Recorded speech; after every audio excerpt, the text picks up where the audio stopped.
రాజయ్య తన తండ్రి ఆబ్దీకానికి చుట్టుపక్కల గ్రామాలలో ఉన్న బంధువులను పిలవటానికి బయలుదేరాడు. అప్పటికి అతని తండ్రి చనిపోయి 5-6 దాటుతున్నా తండ్రి మీద అభిమానం పోకపోవడంతో ప్రతి సంవత్సరం తండ్రి ఆబ్దికాన్ని పెద్ద ఎత్తున నిర్వహించి తండ్రి మీద తనకున్న గౌరవాన్ని, అభిమానాన్ని చాటుకునేవాడు. బంధువులందరినీ పిలిచి ఇంటికి చేరేసరికి రాత్రి అయిపోతోంది. కాసేపు అలా మంచం మీద సేద తీరుతూ భార్యతో తొందరగా వంట చేయమని పురమాయించాడు. లోపల నుండి అతని తల్లి వంట అయిపోయిందిరా, వచ్చి తిను అంటూ పిలిచింది. కొడుకుకి తండ్రిపై గల ప్రేమను, ఆదరాభిమానాలను చూసి ఆవిడ ఎప్పుడూ ఆశ్చర్యపోతూనే ఉంటుంది.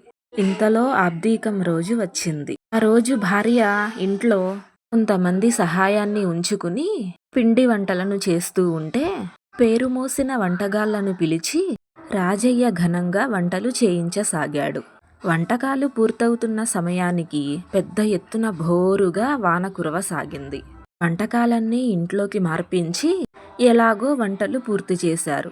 భోజన సమయం దాటిపోతున్నా ఆ వర్షంలో ఎవ్వరూ భోజనానికి రాలేదు. 3 దాటిపోతున్నది.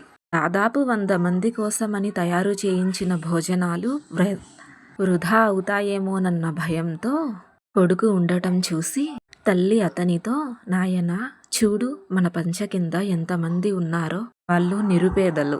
ఈ వర్షానికి ఇళ్లల్లో ఉండలేక వచ్చి మన ఇంటి ముందు చేరారు.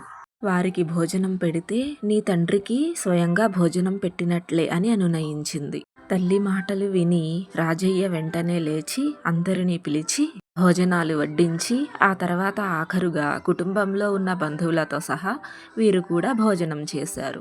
ఆ జడివానకు ఇల్లు నేలకూలిపోయి మా ఇంటికి వచ్చి తలదాచుకున్న వారందరికీ భోజనం పెట్టి ఎంతో తృప్తి పొందాడు రాజయ్య.